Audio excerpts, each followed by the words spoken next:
Hello friends, so let's discuss about the route of administration of Visha. So we have a number of route by which we can consume or particular person consume a kind of poison. Okay, enteral route, parenteral route. Okay, inhalation route, and by natural external orifice, गुद मार्ग, मूत्रगत मार्ग, मुख मार्ग, योनिगत मार्ग. Okay, आई और year opening जो भी कुछ है इसके थ्रू जो हम पॉइजन देते हैं. बाय सबलिंगुअल रूट और एक्सटर्नल एप्लीकेशन ओवर स्किन और by any open wounds. Okay, so these are the various administration route, or you can say these are the various way. Enteral route means by oral ingestion of poison. Okay, orally ingestion of poison, that is called as the enteral route. Parenteral route include intramuscular, intravenous, okay, intraperitoneal, intrathecal, intraarticular. These are the parenteral route. That nothing but there is no ingestion is required. Okay, there is no digestion is required. The poison reaches directly into the circulatory system, or you can say systematically. Okay, that is called as a parenteral route. Inhalation route, the biggest you can say जो most toxic जो particular जो effect होता है. Okay, जो particular हमारा inhalation root होता है उसके थ्रू होता है. ओके, कोई भी पॉइजन अगर हमने लिया है, आपने देखा होगा जनरल एनेस्थीसिया जो हम लेते हैं. ओके, किसी भी सर्जिकल ऑपरेटिव प्रोसीजर को करने के लिए हम जनरल एनेस्थीसिया देते हैं पेशेंट को.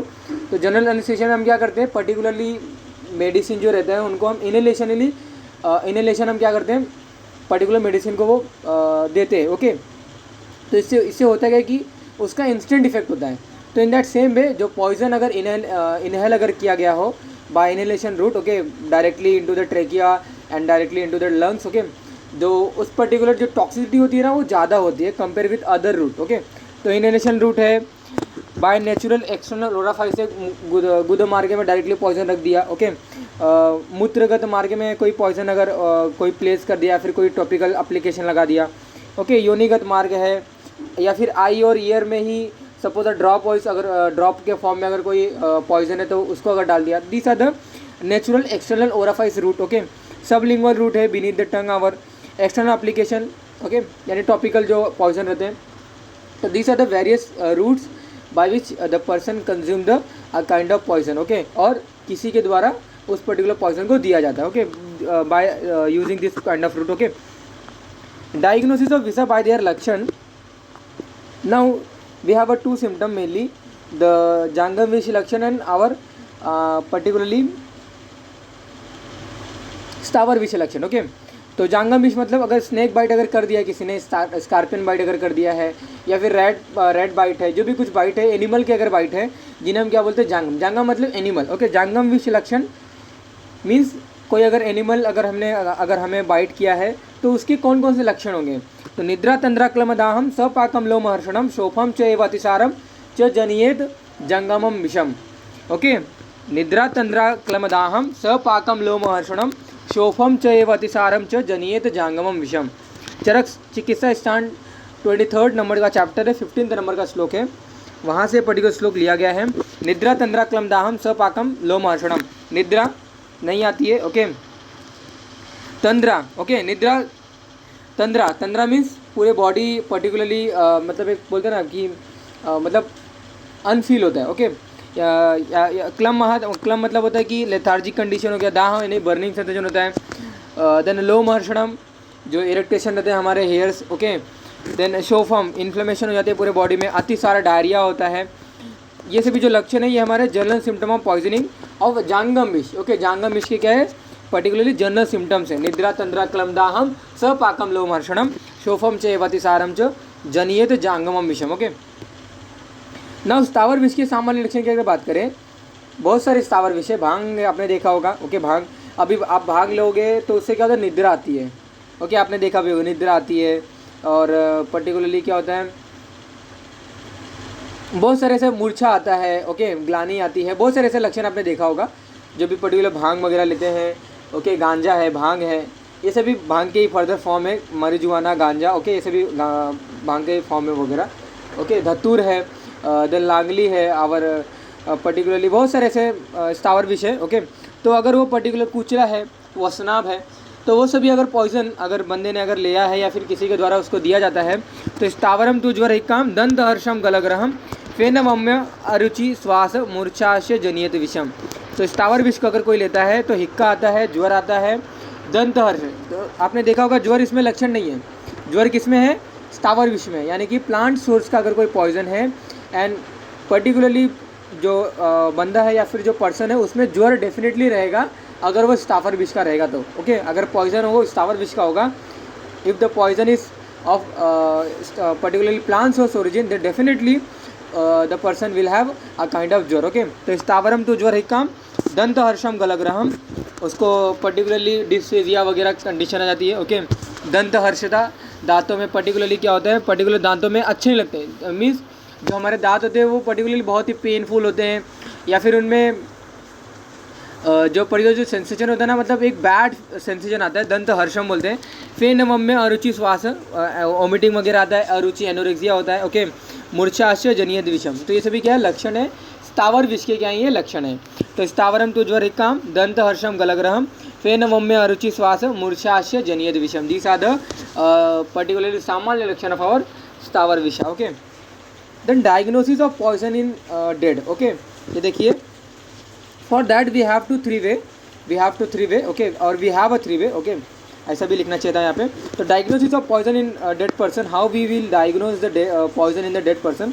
तो देर आर, सपोज किसी बंदे ने स्नैक बाइट कर लिया, ठीक है, चलो स्नैक बाइट कर लिया ना, ये स्नैक बाइट का है, स्कॉर्पियन बाइट का, we have to rule out. तो रूल आउट करने के लिए अलग अलग जो मेथड है वो हमें पता होना चाहिए, अलग अलग जो प्रोसीजर्स है दैट वी शुड नो। तो बैकग्राउंड में आपको थोड़ा सा डिस्टर्ब साउंड आ सकता होगा, definitely that will come because बाहर रेनिंग वगैरह स्टार्ट हो गई अभी। ओके, तो मैं वीडियो वगैरह पॉज तो कर नहीं सकता, definitely I have to continue now here. तो जो भी कुछ है डिस्टर्ब कंडीशन में हम पढ़ेंगे, but we will read it. Okay, तो जो भी मैंने आपको बताया कि diagnosis of poison in dead person, okay, कोई भी सोर्स का पॉइजन है हमें रूल आउट करना है, या फिर कौन से ओरिजिन का है हमें रूल आउट करना है ना। ओरिजिन पता चल गया कि स्थावर विष का है ना, स्थावर विष में से कौन सा है, कुचला है, भांग है, धतूर है, वसनाभ है। ओके, क्या है हमें फाइंड आउट करना है। तो उसके लिए देखिए इतने सारे मेथड्स हैं, ये मॉडर्न में मेथड डिटेल बताए गए हैं। तो पोस्टमार्टम एग्जामिनेशन है, केमिकल एनालिसिस है, experiment on animals. Okay, experiment on animals, these are the three way by which we are particular diagnose the poison in a dead person. Okay, postmortem examination, chemical analysis, experiment on the animals. Okay, postmortem examination includes the शव परीक्षा। Okay, call as शव परीक्षा, यानी कि अभी बंदा मर गया है। Okay, end of family demands कि मुझे फाइंड आउट करना है कि कौन से सोर्स का पॉइजन था और कैसे इसने कंज्यूम किया। हम फाइंड आउट करेंगे कि इसको किसी ने दिया है पर्टिकुलर सोर्स का पॉइजन या फिर इसने खुद लिया, we will rule out, but definitely we should know the source of the poison. Okay,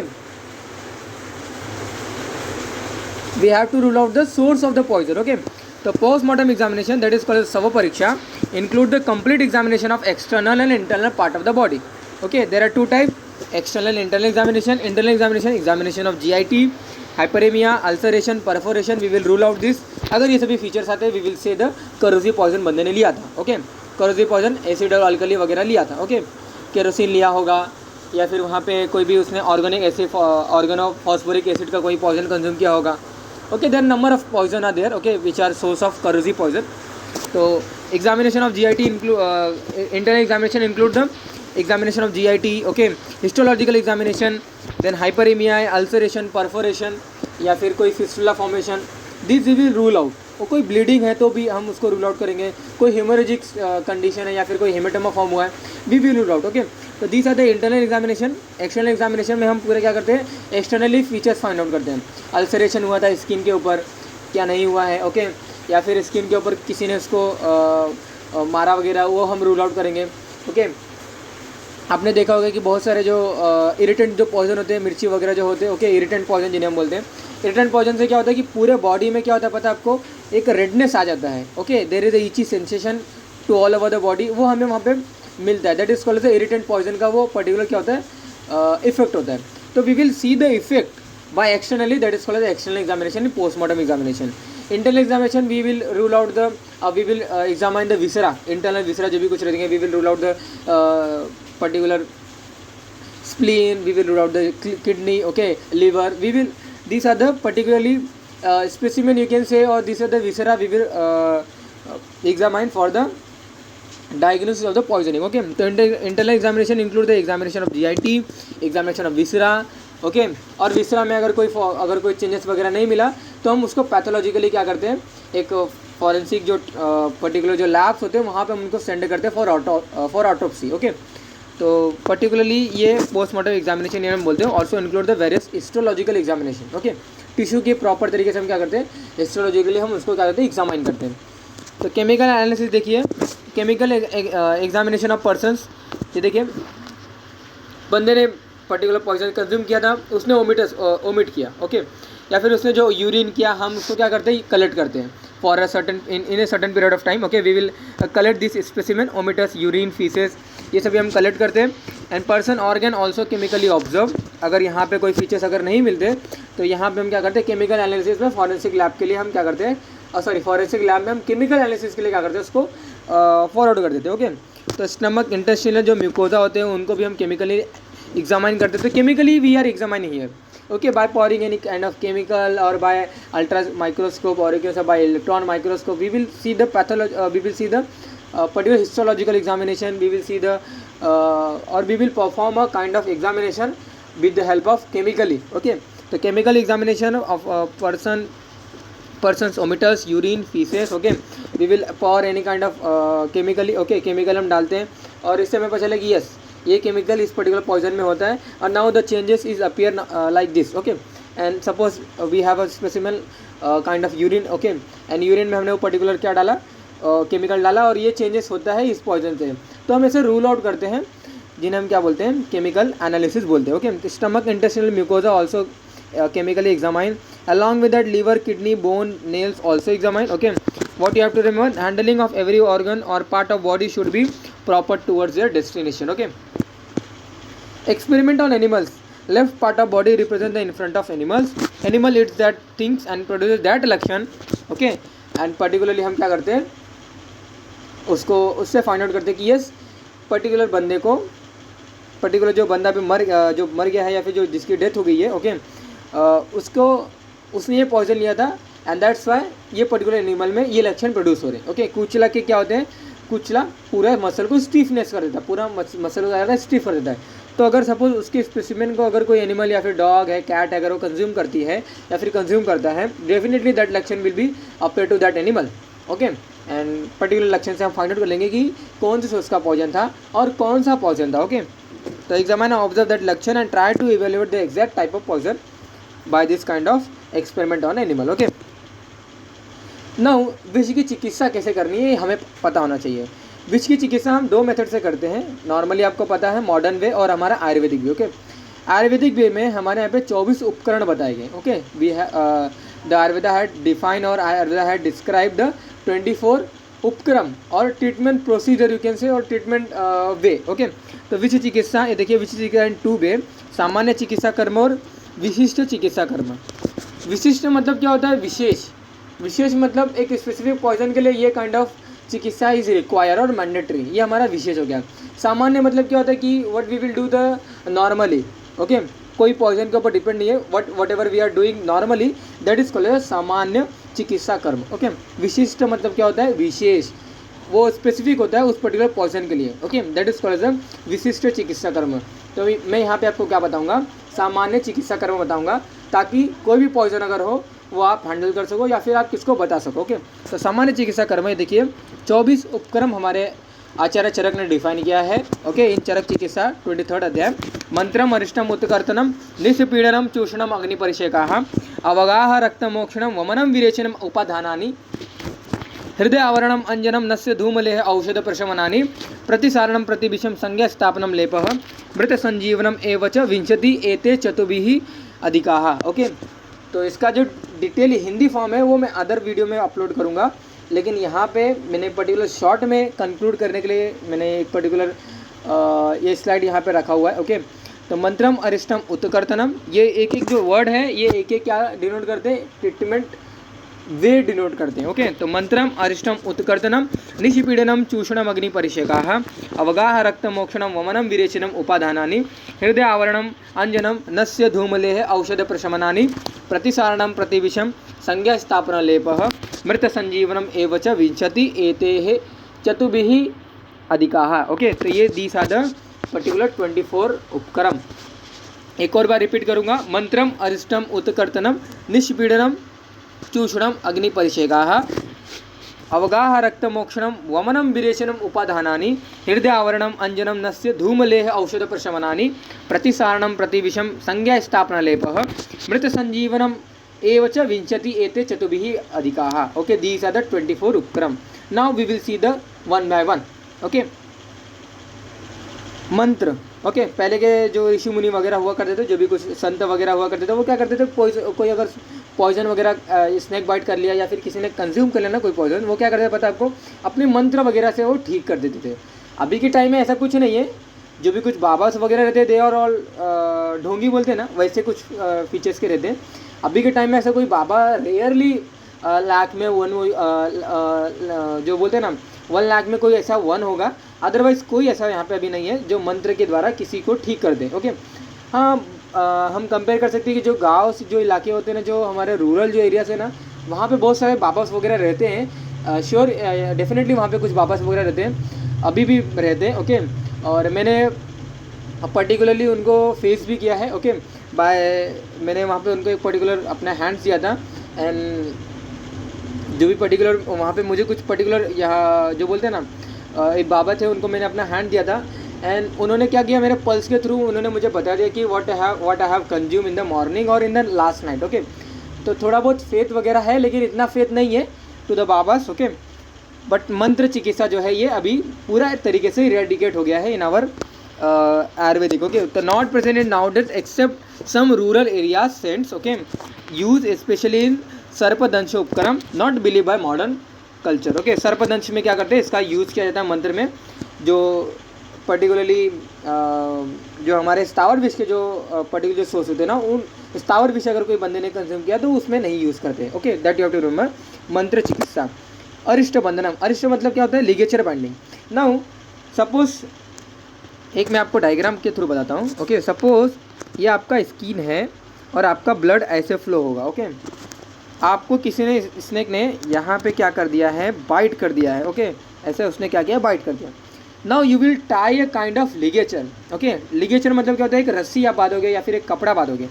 okay, तो you will tie here with the distance 2 to 3 centimetre. Okay, you will tie a kind of ligature with about two the 2 to 3 centimetre in the direction of blood flow. Okay, यहाँ पे नहीं बांधोगे। Okay, यहाँ पे आप बांधोगे। Okay, that is called as अरिष्ट बंधनम।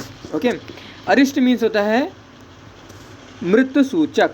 ओके, अरिष्ट मतलब क्या होता है, मृत्यु सूचक लक्षण। अरिष्ट मीन्स मृत्यु सूचक लक्षण। तो जो भी कुछ लक्षण अगर हमें पेशेंट में दिखाई दे रहे हैं, उन्हें हम क्या बोलते हैं, मृत्यु सूचक लक्षण बोलते हैं। ओके, जिन्हें हम आयुर्वेदा में अरिष्ट बोलते हैं। तो by blood medium which spread in all over the body and affect internal viscera to spread this which into the body, अरिष्ट बंधनम useful. Not that much tight or not that loose. What you have to remember, it should not be tight or it should not be loose. Okay, in snake bite अरिष्ट बंधनम should be used immediately to 4 angula above to snake bite। 4 अंगुला कितना होता है पता है आपको, approximately 5 to 6 centimetre होता है। ओके, तो जहाँ पे काटा होगा उसके अबव 5 to 6 सेंटीमीटर अब आपको एक पर्टिकुलर लिगेचर टाई करना है। And what you have to remember, that should not be tight और that should not be loose. Okay, आपको मतलब आप एक बार ने अगर टाई कर दिया ना, आपको एक 10 मिनट के या फिर पर्टिकुलर 15 मिनट के इंटरवल पे आपको उसको थोड़ा सा लूज़ करना है। क्योंकि अगर ब्लड अगर पास नहीं होगा एक पर्टिकुलर साइड से दूसरे साइड पे, तो क्या होता है पता है आपको, जो जिसको ब्लड नहीं मिल रहा ना, वो पर्टिकुलर जो पार्ट होते हैं वो डाई होना स्टार्ट होते हैं। ओके, उनमें नेक्रोसिस, गैंग्रेन वगैरह फॉर्म हो जाता है। इसलिए आपको हर एक 15 मिनट इंटरवल पर या फिर 10 मिनट के इंटरवल पर थोड़ा सा लूज़ करके अगेन टाइट करना है। Okay, that you have to remember. This come under the first aid treatment. 2 type रहते हैं, वन विदाउट मंत्रा और वन विथ ये देखिए उच्चारण। ओके, मीन्स मंत्र उच्चारण।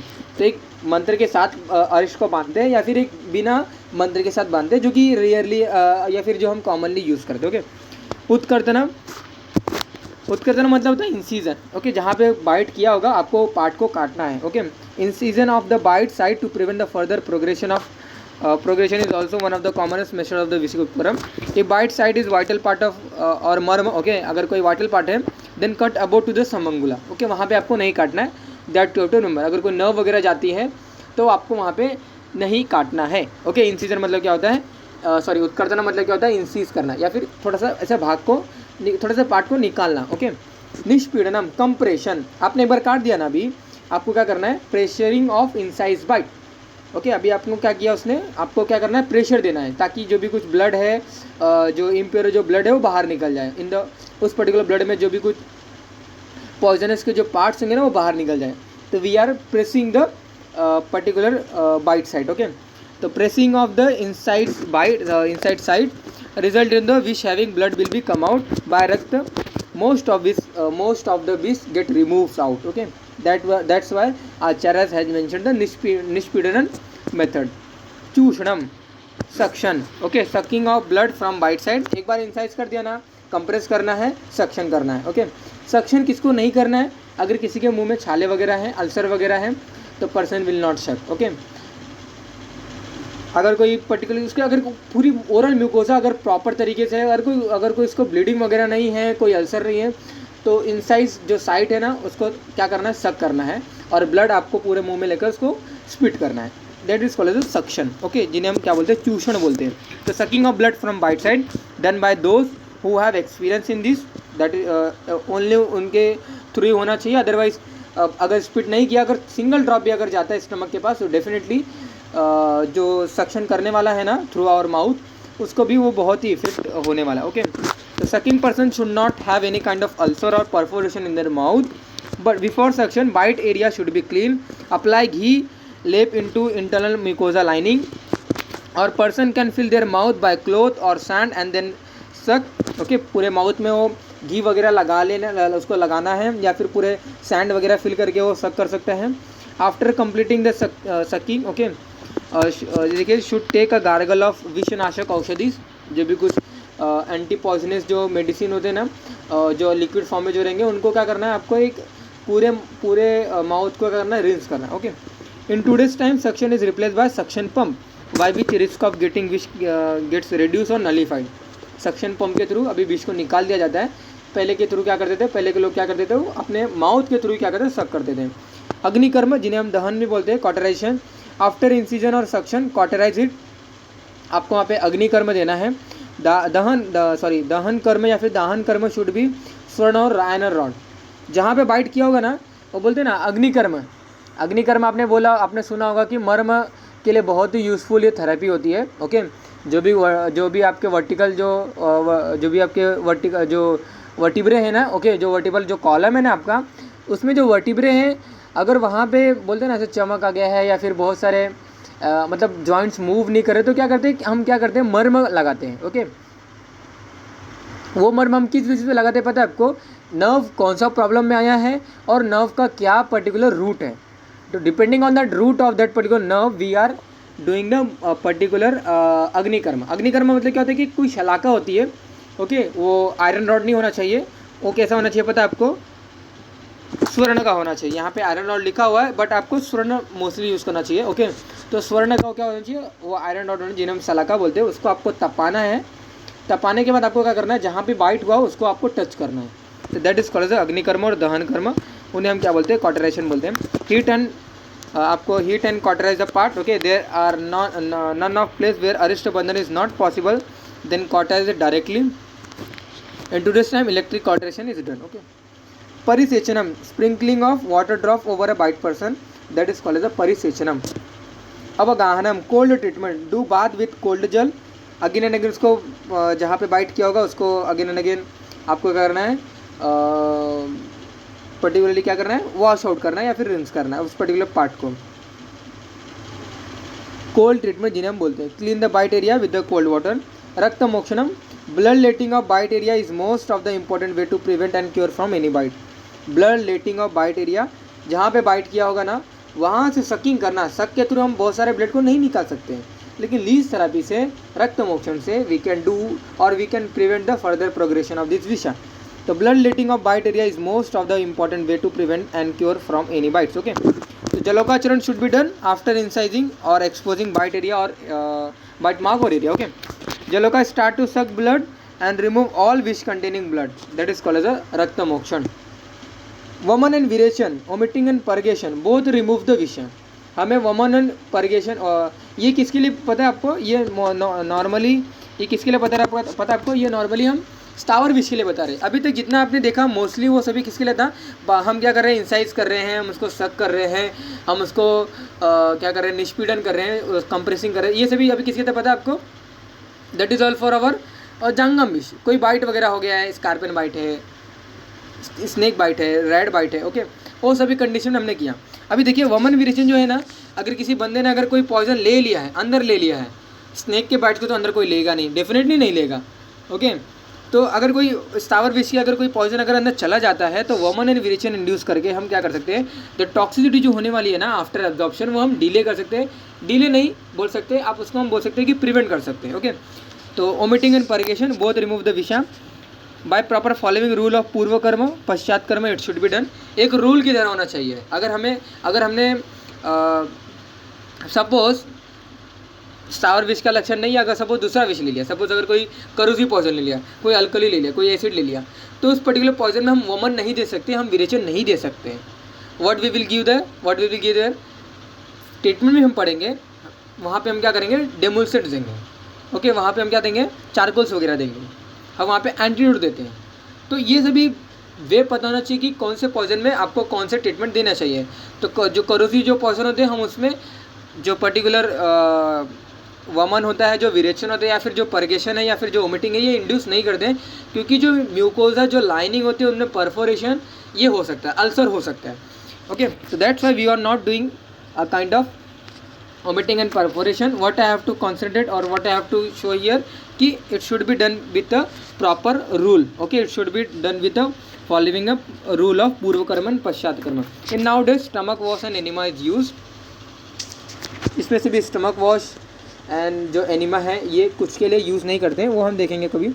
उपाधान एंड प्रदमनम. ओके. उपाधान एंड प्रदमनम देखिए. Placing the medicine upon the head and blowing into the nostril. Upadhan means placing some medicine or medicinal dravya over the head to prevent entry of wish into the brain or mastitis. That is called the upadhan. प्रधान देखिए प्रदमन क्या बोलता है कि sprinkle some चूर्ण over the bite area, ज्योतिषमती त्रिकोटु चूर्ण, ये सभी को हम क्या बोलते हैं? प्रदमन बोलते हैं. उपादान एक और भी था ना, एक और था पर्टिकुलरली क्या होता है पता है आपको? कि एक पर्टिकुलर हम क्या करते हैं, एक जो हमारा हेड का जो रीजन होता है ना, जो स्काल्प का रीजन है, थोड़ा सा वहाँ पे कुछ कट वगैरह करते हैं और क्या करते हैं पर्टिकुलरली कुछ मेडिसिन वगैरह रहते हैं और एक पर्टिकुलर जो हैंड्स वगैरह रहते हैं ना, वहाँ पे उनको सीट करते हैं. तो दिस इज़ काइंड ऑफ उपादान. इतना अभी यूज़ नहीं है, बहुत ही मतलब एक्सटेंट हो गया ये. ओके. ये ट्रीटमेंट जो वे है ना ये एक्सटेंट हो गया है, पूरी तरीके से एक्सटेंट हो गया है. बस आचार्य ने मेंशन किया था, that's why I am explaining है. पता होना चाहिए आपको कि क्या होता था पहले. उपादान मतलब क्या होता है? We are placing a kind of medicine over the head and that's why the जो टॉक्सिसिटी होती है वो प्रिवेंट हो जाती है कुछ हद तक. Okay. That is called the उपादान. प्रदमन मैंने आपको बताया अ काइंड ऑफ नस्य. ओके. नस्य यहाँ पे नहीं है, a kind of sprinkling of our चूर्णा और त्रिकटु चूर्ण कटु तिक्त रसात्मक चूर्ण over the bite area, that is called the प्रदमनम. ओके. हृदय आवरण protecting and stimulating the heart. Why? हृदय आवरण means the protecting the heart and preserve their strength. Okay. Hriday avaran, we have to preserve our heart because whatever the function or whatever the spreadness is, whatever the wish get spread, that is from our heart only. Okay. तो in ancient days सर्पी पान means जो घी वगैरह जो लेते हैं उनको पान करना या फिर उनको पीना. जल मिश्रित स्वर्ण गैरिक वॉज यूज फॉर आवर हृदय आवरण. और ये क्या करता है पता है आपको? कि हृदय को क्या करता है कि स्ट्रॉन्ग बोलते हैं ना, कवरिंग देता है या फिर एक उसको प्रोटेक्ट करके रखता है. ओके. तो protecting the heart and brain both from which is important step here, that is called the हृदय आवरण. अंजन एंड नस्य देखिए. Applying the medicine into the eyes and inhaling to prevent the effect of दोषा over the eyes. अंजन is use. Prepare by देवदारू, शोंठ, black pepper, पिपली, हल्दी, कन्नेर एंड करंज एंड तुलसी सीड. ये सभी के द्वारा हम क्या करते हैं? अंजन को प्रिपेयर करते हैं और आँखों में लगाते हैं. In that same way effect of which during each वेगा lead to the problem in mouth और नोज और ear, throat region can be replace by using नस्य एंड कर्म। ओके, जो भी मैंने आपको विषय वेग के जो लक्षण बताया था, तो उस वेग के लक्षण में अगर कोई problem associated with our nose, ear, eyes में अगर आता है तो वी कैन यूज आवर अंजन एंड नस्य। ओके, लेह लीकिंग सेमी सॉलिड्स और leaking semi liquids which causes severe dehydrated condition of mouth and throat, and that's why we have to consume or we have to take a lickable substance, okay, or licking semi liquids.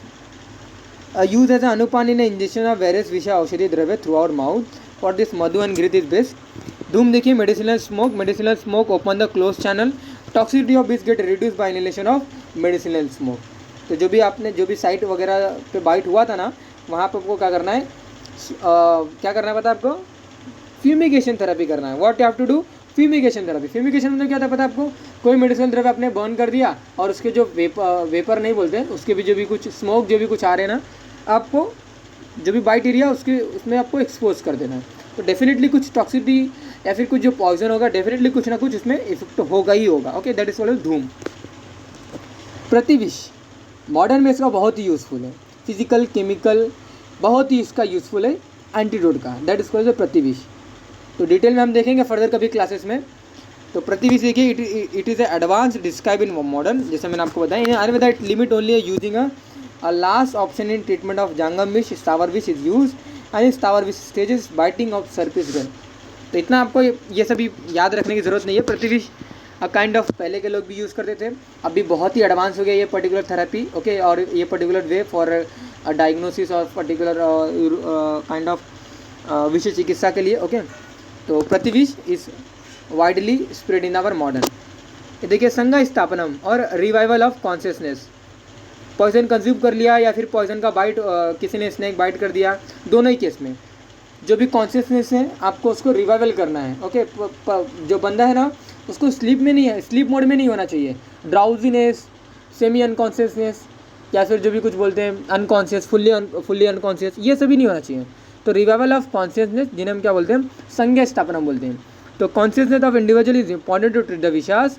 Okay, बंदा drowsy में जा रहा है, lethargy में जा रहा है, तो ये सभी हमें ट्रीट करना है। Okay, what we will kind of give the kind of drug which ultimately activates the brain. Okay, और जो हमारे स्लीप जो इंड्यूसर होते हैं और जो स्लीप हमारे जो इनिबिटर होते हैं, वो सभी ड्रग वगैरह हम क्या करेंगे, देंगे। तो इससे क्या होता है कि रिवाइवल ऑफ कॉन्शियसनेस थोड़े से पीरियड के लिए क्या करता है, बंदा पर्टिकुलर रिवाइवल हो जाता है और कॉन्शियस हो जाता है। और उस पर्टिकुलर केस में क्या होता है कि जो ट्रीटमेंट होती है ना थोड़ी सी अच्छी होती है, या फिर जो बोलते हैं जो इफेक्ट होता है वो टॉक्सिक इफेक्ट का वो ज़्यादा नहीं होता है। ओके, मृत संजीवनम, it is an ancient way where person get alive after its death. Okay, मृत संजीवनम आपने देखा भी होगा, बहुत सारे रामायण वगैरह में था। ओके, जो हमारे लॉर्ड लक्ष्मण थे, व्हेन दे गेट मूर्छित और व्हेन दे गेट डाई, तो वहाँ पे जो लॉर्ड हनुमान वगैरह जो क्या करते थे, तो संजीवन वगैरह लेके आते। तो ये एंशिएंट वे है, पर्टिकुलरली क्या है, अभी के टाइम में मॉडर्न वे में इसका कोई यूज़ नहीं है। ओके, तो संजीवन, मृत संजीवनम, तो it is ancient way where person get alive after its death. Okay, तो नॉट रिलायबल और not use nowadays, that you have to remember. तो वी हैव कंप्लीटेड और we have see here a particular 24 उपक्रम as per our Ayurvedic way. Okay, जो modern way है वो हम further class में डिस्कस करेंगे। I will conclude here. मैंने यहाँ पे आपको विषय चिकित्सा बताया, काइंड ऑफ मैंने यहाँ पे आपको various route of drug administration में बताया। Drug administration is poison administration में बताया आपको। Okay, sorry. देन मैंने यहाँ पे आपको पर्टिकुलरली जो बोलते हैं ना, diagnosis of poisoning in dead person, how we will diagnose और how we will rule out the source और how we will rule out the which kind of poison person particular has consume. Okay, तो that is a kind of way. मैंने आपको बताया कि postmortem examination है, chemical analysis है और experiment on animal. तो these are the 3 ways by which we are rule out kind of a poison. Okay, so that is about our today's class. In the next class we will see the modern way, okay, or you can say the treatment of poison according to our modern. Okay, so for that stay tuned for the next video. Thank you.